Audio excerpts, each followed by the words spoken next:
Welcome! In front of me is a Realme 12 Pro Plus, and today I'll show you how you can enable and also set up your portable hotspot.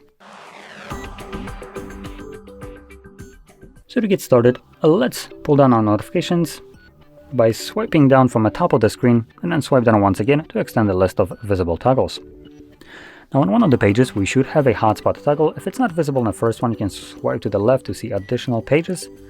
And it looks like that's where the hotspot is located for me. Once you see this toggle, if you're doing this the first time around, you will want to hold it, and this will quickly take you to the settings where you can customize it. So click right over here at the hotspot settings, and I recommend getting rid of the password, which luckily is the first thing that it gets selected. So just get rid of it. There we go. And we can now use our own password, which will need to have at least 8 characters in length. That can be letters, numbers, both of them, doesn't really matter.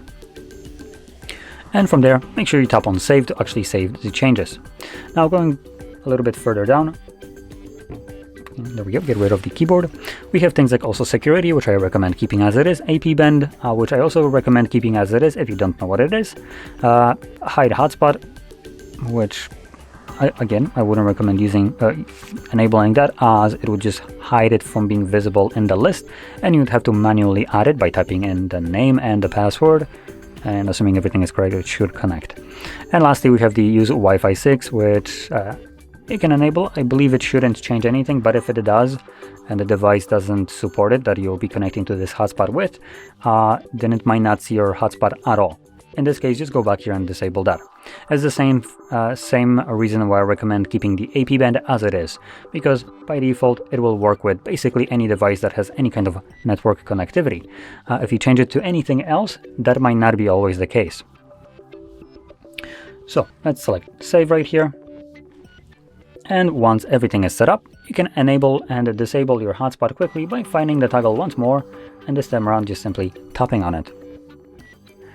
And like I mentioned, once you're done, just tap on it once again. Now, one last thing to mention is hotspot will consume more of your phone's battery. So if you're not using it, I do recommend to turn it off. And we do luckily have an option right here to automatically turn off personal hotspot when it's not being used for more than 10 minutes. So at that point, if you forget about it, the device will turn it off for you. Like I said, it consumes more battery, so it's a very beneficial option to have enabled. Now, with that being said, if you found this video helpful, don't forget to hit like, subscribe, and thanks for watching.